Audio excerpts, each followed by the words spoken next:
Si Maria Clara ay laging umiiyak at hindi inaalintana ang ginagawang pag-aliw ng kanyang tiya at ni Andeng. Nadagdag pa sa kanyang sama ng loob ang pagbabawal ng kanyang amang makipag-usap kay Ibarra habang hindi pa ito inaalisan ng ekskomunyon ng mga praile. Huwag kang umiyak, aalisin din ng ekskomunyon. Si Padre Damaso hindi naman namatay, nawalan lamang ng malay tao.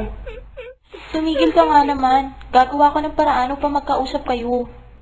Dumating si Kapitan Tiago na malungkot at basang-basa ng pawis. Ano bang nangyari? Diyos ko, magsalita ka! Ano pa? Kundi ang aking ikinatatakot. Ang kasunduan ng pag-iisang dibdib nila Ibarra at Maria Clara ay pinasasara ni Padre Damaso. At kung hindi ay mapaparusahan ako, hindi lamang dito, kundi pati sa kabilang buhay. Pinagwikaan din ako ni Padre Sibila ng ganyan. Ipinagtapat ko sa kanila na ako ay may utang kay Ibarra na 50,000 piso. Ngunit alin daw ba ang mahalaga sa akin? 50,000 ubuhay ko't kaluluwa. Napalakas ang hikbi ni Maria. Anak ko, huwag kang umiyak. Ang iyong ina kaya lang umiiyak ay kung naglilihi. Hayaan mo, si Padre Damaso ay may sinabi sa akin na ang kanyang kamag-anak na binatay dumating mula sa Espanya at ito'y inihahanda na maging katipan mo. Mag-uukol ka sa kanya ng ibang katipan? Akala mo ba'y magagawa ng anak mo yan na para lamang nagpalit ang gamit? Ganyan din ang nasa loob ko. Mayaman si Crisostomo Ibarra samantalang ang mga Kastila nagpapakasal lamang sa ating mga Pilipino dahil sa salapi. Ngunit wala akong magagawa. Ako'y kanilang titikisin at binantaan pa nila ako ng isa pang ekskomunyon. Nagulo ang buong bayan nang dumating ang Kapitan General ng Kapuluan. Si Maria Clara, na di nababahala sa kaguluhang ito, ay tumakbo na lamang sa kanyang silid at doon ay nagtago. Kanyang ibinaing ang kasawian sa kamahal-mahalang Birheng Maria. Ina, ina! Nagtungo si Tia Isabel sa silid ni Maria Clara sapagkat ang Kapitan General ay nagpasabing ibig siyang makausap.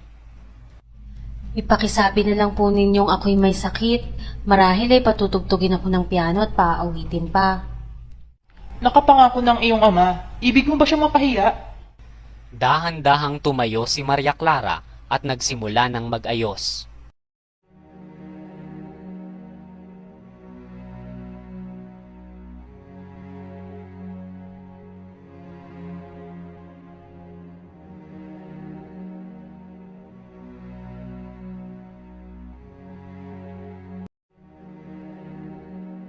Ipinahayag ng Kapitan General sa kanyang kagawad na ibig niyang makausap ang binatang lubhang nakatawag ng kanyang pansin. Ipinahanap ko na po, kamahalan. Ngunit may isang binatang taga Maynila ang mapilit sa paghingi ng pahintulot na kayo'y makausap. Kayo raw ay laging may panahon upang mapairal ang katarungan. Tila po ang binatang ito ay ang nakaaway ni Padre Damaso dahil sa sermon. At mayroon pang isa? Baka ibig ng kurang yan magulo ang lalawigan. O baka naman iniisip niyang siya ang makapangyarihan dito. Papasukin mo ang binata. Sa labas ng bulwagan ay may ilang Kastila, mga militar, mga taong may matataas na katungkulan sa bayan, mga praile, maliban kay Padre Damaso na naghihintay upang sila'y makapagbigay galang sa Kapitan General. Unang pumasok si Padre Sibila na sinundan ni Padre Salvi, Padre Martin at iba pang mga praile. Sino po sa kanila si Padre Damaso? Hindi po namin kasama si Padre Damaso. Ang inyo pong lingkod ay may sakit. Dahan-dahang pumasok si Kapitan Tiago na akay ang nahihintakutang si Maria Clara, ngunit mayumi at magalang na yumukod. Maswerte ang mga magulang ninyo, Binibini. Madalas kayong mapuri sa akin ang inyong mga tagahanga. Kaya hinangad kong kayo'y makausap at tuloy mapasalamatan ang inyong katangi-tanging ginawa kanina. Umabot na sa akin ang lahat, kaya pagsulat ko sa hari ay hihilingin kong kayo'y pasalamatan at handugan ng isang nararapat na pabuyan. Ngunit, Ginoo, Binibini, tarangalan kong kayo'y makaniig pang muli bago ko iwan ang bayan ito. Tayo'y marami pang bagay na pag-uusapan. Ginoong Alkalde, pakisabayan ninyo ako sa pamamasyal pagkatapos kong makausap ng sarilinan si Ibarra. Ipinababatid po namin sa inyong kamahalan na si Ginoong Ibarra ay isang ekskomulgado. Ang mga praile isa-isang nagpaalam na may sama ng loob sapagkat dahil lamang sa kasalanan ng isang Pransiskano'y naging malamig ang pagtanggap sa kanila ng general. Sa silid-antayan ay nakita nila si Ibarra, ngunit tinging makabuluhan lamang ang namagitan sa kanila. Si Maria Clara naman ay nakasalubong ni Ibarra sa pintuan at nagkatinginan lamang sila. Ginoo, itinuturing ko pong isang malaking utang na loob ang ganitong uri ng pagtanggap sa akin ng isang sugo ng hari ng Espanya. Tungkol sa di ninyong pagkakaunawaan ni Padre Damaso ay huwag kayong mabahala ni magtanim sapagkat hindi kayo maakano hanggat ako ang mamahala rito sa Pilipinas. Ang inyong ekskomunyo'y pakikialaman ko sa asobispo, ngunit kailangan din tayo yung makibagay sapagkat ang kalagayan natin dito ay naiiba sa Europa o sa Espanya. Ginoo, ang tangi kong pangarap ay makitang maligaya ang aking bayan, kaligayahang utang sa Espanya at sa pagsisikap ng aking mga kababayan. Ang pamahalaan ko ang tanging makapagbibigay nito sa pagkakaroon ng tamang pagbabago ng pamamalakad. Kung namasdan sana ninyo ang may hirap na buhay sa amin ngayon, sana'y natuklasan ninyo ang mga wagas na puso't kilos na walang halong paimbabaw. Ang Kapitan General ay tumindig, tila nababahala sa kanyang narinig at nagparuot pa rito sa bulwagan. Ginoong Ibarra, ang inyong karunungan at talino ay hindi nababagay sa lupain ito. Kayo'y sumama sa akin sa Europa. Ang inyo pong kagandahang loob ay hindi ko malilimot habang ako'y nabubuhay. Kaya lamang ay hinihingi po ng pagkakataong ako'y manirahan sa kinabuhayan ng aking mga magulang. Marahang lumayo si Ibarra matapos makapagbigay galang. Tinawag ng general ang kagawad at sinabing siya'y nasisiyahan sa mga nangyayari. Ipinatawag niya ang alkalde sa utusan. Ginoong Alkalde, inihahabilin ko sa inyong pangalagaan mabuti ang kapakanan ni Ginoong Ibarra, upang huwag na siyang gambalain ni Numan at bigyan ng kaluwagan ang lahat ng kanyang mabuting gawain. Ipagbigay alam din sa Alperes ang bagay nito. Dali-daling hinanap ni Ibarra ang kasintahan. Lumapit siya sa silid na pinagmumulan ng masasayang tinig na nag-uusap. Kumatok siya sa pinto at isang tinig ang narinig niyang pinaglagos sa susian ng pinto. Tinig ito ni Sinang na nagsasabing magtungo si Ibarra sa dulaan ng gabing yaon at isulat na lamang ang gustong paratingin kay Maria Clara.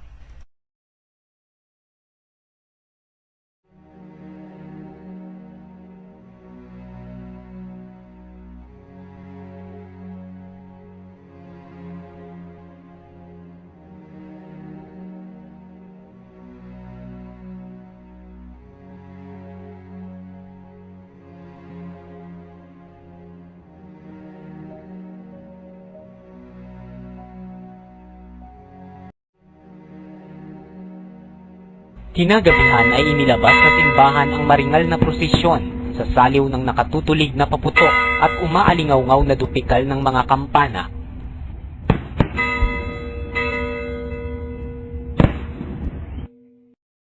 Sa lansangan, abalang-abalang nagpapatabi ang mga gwardya sibil na nangunguna sa pulutong ng Kapitan General na kasama ang mga kagawad, si Kapitan Tiago, ang alkalde, ang alperes at si Ibarra. Ang kapitan sa bayan ay nagpatayo ng isang kubol sa harapan ng kanyang bahay upang doon bigkasin ang isang lowa o papuri sa Santong Pintakasi.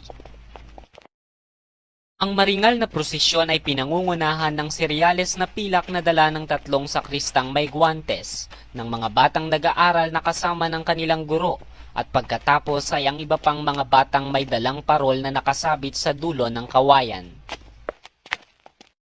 Ang mga alguasil at mga tininti ay paruot pa rito sa mga hanay ng mga nag-iilaw upang pag-ingatang di maputol at maitulak ang tao, at upang masunod ito'y ginagamit ang kanilang mga baras na ang palong ibinibigay ng sapat na lakas ay may taglay na kaluwalhatian at karangalan.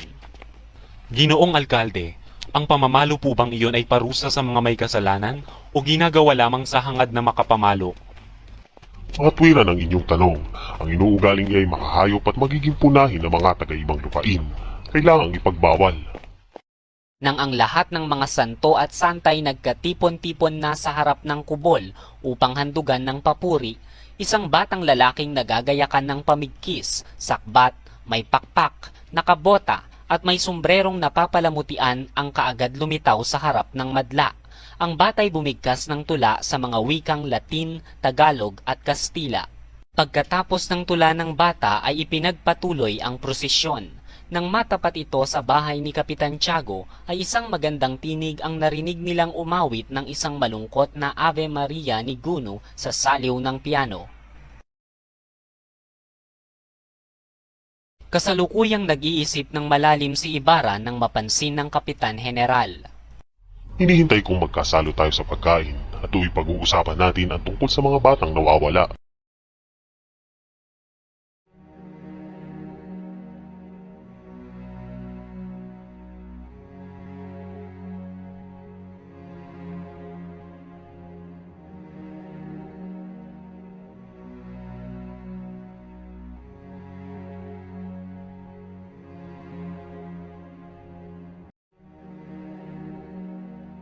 Ang gabing yaon, ang senyora ng Alperes ay tila nag-aantok na nakahilig sa silyong malaki.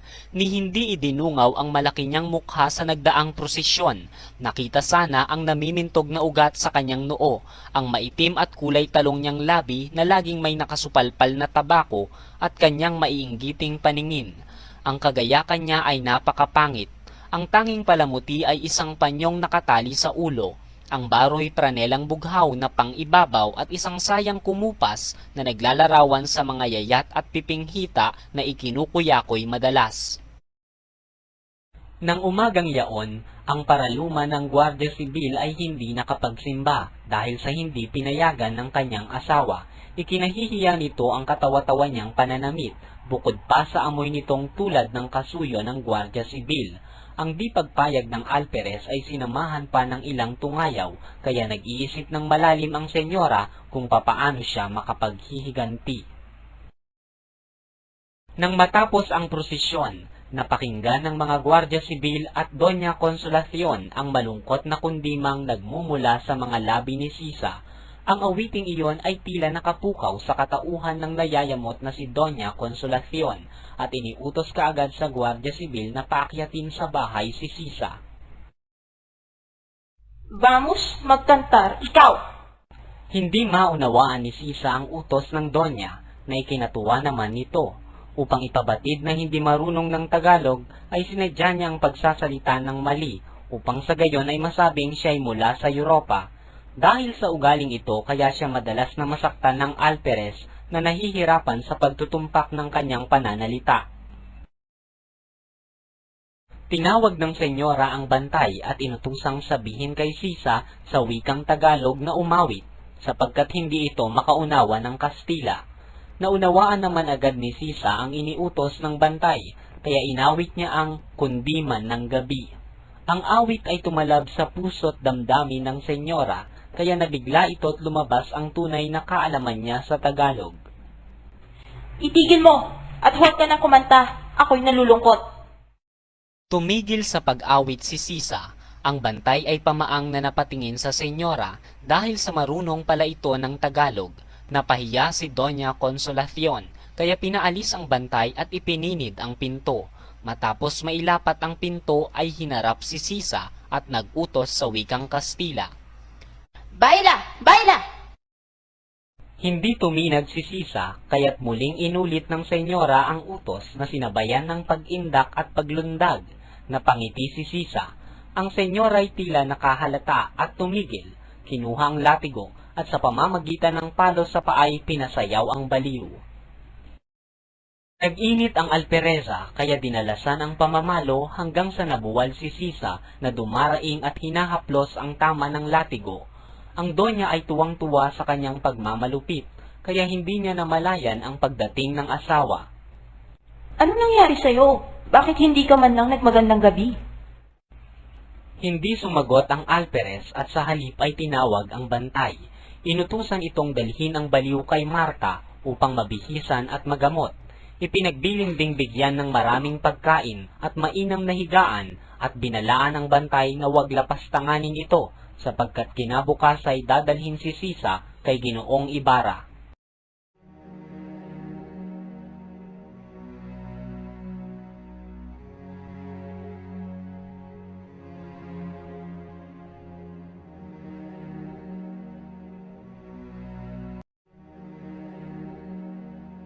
Pag-iikasampunan ng gabi nang sinindihan ang mga kwitis na pumailan lang sa langit, dumarami na rin ang mga taong nagtutungo sa liwasan ng bayan na pagtatanghalan ng dula.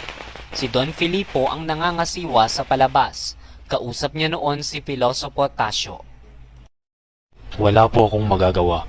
Ayaw tanggapin ang aking pagbibitiw. At tinanong pa ako kung hindi ko kayang gampanan ang aking tungkulin. Sinagot ko siyang, ang bawat tungkulin ay may taglay na kapangyarihan, ngunit ako'y wala. Naputol ang pag-uusap ni na Don Filipo at Pilosopo Tasio nang dumating sina Maria Clara na kasama ang mga kaibigan. Kasunod nilang dumating ang kura, ilang Kastila at mga may kapangyarihan. Sinimulan ang palabas, ngunit sa halip na ang pansin ni Padre Salvi ay nasa entablado, ay nakapako ang kanyang paningin kay Maria Clara. Ang pagdating ni Ibarra ay nagbunga ng alingasngas. Hindi nagtagal ay nilapitan ni Padre Salvi si Don Filipo. Maraming sinabi ang kura kay Don Filipo. Ikinalulungkot ko po. Malaki ang naiabuloy ni Ginoong Ibarra, kaya karapatan niyang lumagi rito sapagkat hindi naman nanggugulo. Nagbanta si Padre Salvi. Pinanagot niya ang tenyente sa harap ng Diyos at sa may kapangyarihan kapag hindi niya pinaalis si Ibarra.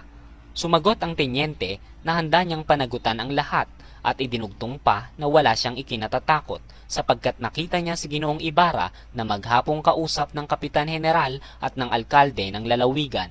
Kung gayon, kami ang aalis. Nilapitan ni Ibarra ang mga dalaga, sinabihang mayroon siyang nalimutan ngunit babalik din kaagad. Paglisan niya, maya-maya'y lumapit ang 2 gwardya sibil sa tenyente at ipinatitigil ang palabas. Dapat ipatigil ang palabas sapagkat nag-aaway po ang Alperes at ang kanyang asawa at hindi sila makatulog sa ingay. Kami may pahintulot ng alkalde at sabihin mo sa Alperes na ni ang kapitan na siya kung pinakapuno ay walang karapatan sa amin. Ang mga tao ay nasiyahan sa natapos na sarsuela nang biglang nagkagulo ang mga nanunood. Anong nangyari? Hinagad ng 2 gwardya sibil ang mga musikero upang pigilin ang palabas. Ngunit ang mga ito'y nahuli ng mga kwadrilyerong katulong ni Don Filipo. Pinadala ang mga gwardya sibil na ito sa tribunal. Tamang-tama ang pagbabalik ni Ibarra. Noon din ay hinanap niya si Maria Clara. Ang mga dalagang nangatatakot ay nagsikapit sa bisig ng binata. Si Tia Isabel naman ay walang tigil ng kadadasal ng litanya sa Latin.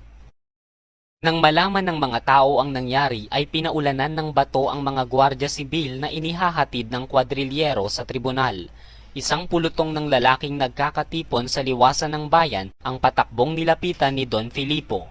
Hindi niya ito mapayapa kaya't humingi siya ng tulong kay Ibarra. Nabalingan ni Ibarra si Elias. Hiningan niya ito ng tulong at ang piloto'y sumunod naman kaagad. Ang kaguluhan sa liwasan ay sinusubaybayan ni Padre Salvi. Isang pangitain ang nabuo sa kanyang guni-guni. Nakita niya si Ibarra na pangko si Maria Clara na walang malay at nawala sa kadiliman ng gabi. Halos mabaliw si Padre Salvi. Mabilis siyang nagtungo sa liwasan ngunit wala ng tao. Pagkatapos ay nagtungo naman siya sa tahanan ni Kapitan Tiago. Sa nakapinid na durungawan ay nabanaagan niya ang anino ni na Maria Clara at Tia Isabel na nooy may inilalagay sa tasa.